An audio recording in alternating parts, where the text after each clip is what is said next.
আসসালামু আলাইকুম। সংবাদে আপনাদের সবাইকে স্বাগত জানাচ্ছি। আমি ফিরোজ তোহা। শুরুতেই আরবে কেবলস সংবাদ শিরোনাম। এবার ধরা খেল শামীম ওসমানের ভাতিজা আজমেরী ওসমান। অন্তত 16টি হত্যা মামলার অভিযোগ ছিল তার বিরুদ্ধে। নারায়ণগঞ্জে গ্রেফতার হয়েছেন আজমেরী ওসমান। এতক্ষণ শুনছিলেন সংবাদ শিরোনাম, এখন থাকছে বিস্তারিত। এক সাম্রাজ্যের অন্ধকার জগতের গল্প, যেই সাম্রাজ্য চলত একটি পরিবারের ইচ্ছায়। ওসমান পরিবার তাদের হুকুম বাস্তবায়নে ছিল পাইক পেয়াদা, আর জনতাকে মনে করত কেনা গোলাম। তবে পতন হয়েছে সে সাম্রাজ্যের, পালিয়ে গেছে পুরো পরিবার। নাসিম ওসমান, সেলিম ওসমান আর শামীম ওসমানের যোগ্য উত্তরসূরি হয়ে উঠে আজমেরী ওসমান এবং অয়ন ওসমান। নির্যাতন আর মানুষ খুন ছিল তাদের সাধারণ বিষয়। ওসমান পরিবারের সদস্যদের মধ্যে খুন খারাপিতে সবচেয়ে আলোচিত হন নাসিম ওসমানের বড় ছেলে আজমেরী ওসমান।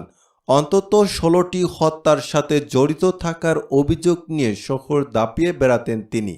এমনকি হত্যা মামলায় তার নাম দিতে চাইলে সেই মামলা নেওয়া হতো না। বাধাহীনভাবে নারায়ণগঞ্জের আল্লামা ইকবাল রোডের টর্চার সেল বানিয়ে চালিয়েছেন নানান অত্যাচার নিপীড়ন। তার খুনের শুরু হয় 1998 নগরী চাষারা বালুর মাঠ এলাকায়। বাড়ির কেয়ারটেকার নুরুন নবীর মাধ্যমে অভিযোগ তার গতিবিধি সম্পর্কে বাবা নাসিম ওসমানকে তথ্য দেয়। আজমেরী তাকে খুন করেন। পরে এই পুরো পরিবারকে আর নারায়ণগঞ্জে খুঁজে পাওয়া যায়নি। 2000 সালের 19 নভেম্বর নগরীর ইজদাই উসমানী স্টেডিয়ামের সামনে আজমেরী ওসমান কপালে পিস্তল ঠেকিয়ে খুন করেন তারই এক বন্ধু আলমগীরকে। 2009 সালে শহরের আমলাপাড়ায় অজ্ঞাত একজনকে মেরে 14 টুকরো করার অভিযোগ আজমেরীর বিরুদ্ধে। 2010 সালের 18 এপ্রিল গাজীপুরের নুরুল আমিন মাকসুদ 2011 সালের অবৈধ অস্ত্র মাদক পরিবহনে রাজি না হওয়ায় আজমেরী বাহিনী খুন করে অটোচালক জামালকে। ওই বছর মে মাসের শুরুতে আশিক ইসলাম, মে মাসের শেষের দিকে অজ্ঞাত পরিচয় 2 যুবককে। 2013 সালের 29 জানুয়ারি টানবাজার রং সুতা ব্যবসায়ী গোবিন্দ সাহাবল। 2012 সালের 15 জুলাই মিঠুকে শহরের হেরা কমিউনিটি সেন্টারের সামনে প্রকাশ্যে খুন করা হয়। পরদিন এই সাংস্কৃতিক কর্মী দিদারুল আলম চঞ্চলকে খুন করা হয়। খুনের সাক্ষী না রাখার জন্য মিঠু হত্যার 3 দিন পর হত্যায় জড়িত হামিমকে কক্সবাজারে নিয়ে মদের সঙ্গে বিষ পান করে হত্যা করা হয় বলে প্রচার রয়েছে। 2013 সালের শুরুতে নগরীর মাসদায়ে এলাকায় একটি গায়ে হলুদের অনুষ্ঠানে যান আজমেরী ওসমান। সেখানে গান গাইছিলেন উম্মে হানি নামে একটি মেয়ে। আজমেরী অনুষ্ঠানের সব অতিথিকে নামিয়ে দিয়ে মেয়েটিকে ধর্ষণ ও অপহরণ করেন বলে অভিযোগ রয়েছে। পরে ওই মেয়ে আর তার পরিবারকে নারায়ণগঞ্জ শহরে আর দেখা যায়নি। 2013 সালের 6 মার্চ চাষারায় সুদীজন পাঠাগারে যাওয়ার পথে তানবীর মোহাম্মদ ত্বকীকে অপহরণ করা হয়। মার্চের 8 তারিখে শীতলক্ষা নদীর কুমধবনীর পোতাশয় থেকে তার মরদেহ উদ্ধার করা হয়।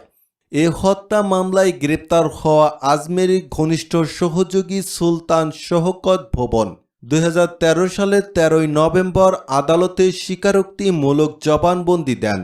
2013 সালের নভেম্বরে 1 নম্বর বাবরাইল থেকে নিখোঁজ হন নাট্যকার মামুনুল রশিদের আত্মীয় আসিফ। আজমেরী বাহিনী তাকে গুম করে বলে অভিযোগ রয়েছে। শহরের 2 পারের সব জায়গায় অস্ত্রধারী বিশাল হুন্ডা বাহিনী নিয়ে বিকট শব্দে গাড়ি চালিয়ে মহড়া দিতেন এই আজমেরী। তার ভয়ে ব্যবসায়ী থেকে শুরু করে শহরবাসী সবাই ছিল আতঙ্কিত। অভিযোগ রয়েছে নগরীর গুম খুন, চাঁদাবাজি ও জমি দখল থেকে শুরু করে পোশাক কারখানা, জুট সেক্টরের নিয়ন্ত্রণ ছিল তার দখলে। প্রায় রাতে সালিশের নামে সাধারণ মানুষকে করত নির্যাতন, এমনকি মোটা অঙ্কের টাকার জন্য ব্যবসায়ীদের ধরে এনে মারধর করে অস্ত্রের মুখে ভয় দেখানো ছিল তার নিত্যদিনের ঘটনা। তার বাড়ির নিচতলায় অফিস কক্ষ থেকে শুরু করে ছাদ পর্যন্ত ছিল একাধিক টর্চার সেল। এছাড়া আল্লামা ইকবাল রোড, জামতলা স্টেশন রোডে বানিয়েছিলেন আরও কয়েকটি টর্চার সেল। প্রায় রাতে সেই টর্চার সেল থেকে কান্নার শব্দ শুনে আতঙ্কিত হয়ে পড়তেন আশপাশের বাসিন্দারা। এত কিছুর পরেও আওয়ামী লীগ সরকারের সময় তার নাম শুনলে থানায় হতো না মামলা, বরং পুলিশ কর্মকর্তারা গিয়ে বসে থাকতেন তার ডেরায়। কারণ আজমেরী ওসমানের বোন জামাই পুলিশের একজন উপকমিশনার। আজমেরীর বিরুদ্ধে বহুবার মিছিল মিটিং হলেও তার প্রভাব কমেনি, বরং রাজনৈতিক ছত্রছায়ায় অত্যাচার চালিয়ে গেছেন শহরতলির বাসিন্দাদের।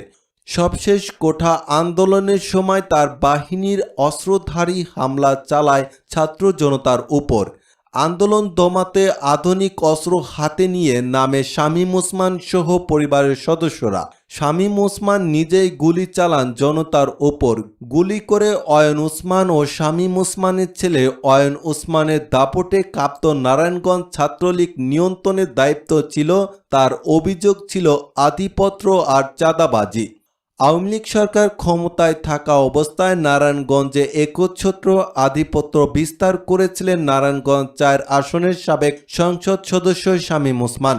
সর্বমহলে তার একচ্ছত্র নিয়ন্ত্রণ থাকত। যে কেউ তার মতের বাইরে গেলেই তাকে নানানভাবে হুমকি ধামকির শিকার হতে হতো। নিজ দলীয় নেতাকর্মী থেকে শুরু করে প্রশাসনের কর্মকর্তারাও তার হয়রানি থেকে মুক্তি পেতেন না। 1981 সালে সরকারি তোলারাম কলেজের ভিপি নির্বাচিত হওয়া থেকেই ছাত্র নীতিতে নাম আসে শামীম ওসমানের। এরপর 1996 সালে প্রথমবারের মতো জাতীয় সংসদ নির্বাচনে অংশগ্রহণ করেন তিনি। আর নির্বাচিত হওয়ার পর থেকে নারায়ণগঞ্জে স্থানীয় প্রশাসন থেকে শুরু করে পুরো নারায়ণগঞ্জ ছিল তার নিয়ন্ত্রণে। শেখ হাসিনার প্রশ্রয় নারায়ণগঞ্জে একসময় তার অনুগতরা হয়ে ওঠেন এ জেলার হর্তাকর্তা। ওই সময় শামীম ওসমান বা তার অনুসারীদের বিরুদ্ধে নারায়ণগঞ্জে কথা বলার মতো সাহস খুব কম মানুষেরই দেখতে পেরেছেন। তবে তথাকথিত সাহসী শামীম ওসমান 2001 সালের নির্বাচনে আওয়ামী লীগের ভরাডুবির পর বোরখা পরিধান করে বর্ডার পার হয়ে ভারতে চলে যান। সেখান থেকে পরবর্তীতে তিনি চলে যান কানাডায়। এরপর দীর্ঘ সময় তার কোনো হদিস পাওয়া যায়নি। 2006 সালে তিনি দেশে ফিরে এসে নারায়ণগঞ্জের রাজনৈতিক অঙ্গনে পুনরায় আবির্ভূত হলেও 2007 সালে 111-এর পদ পরিবর্তনের আগের দিন তিনি দেশ ত্যাগ করেন। তিনি দেশে ফিরে আসেন 2009 সালের এপ্রিল মাসে।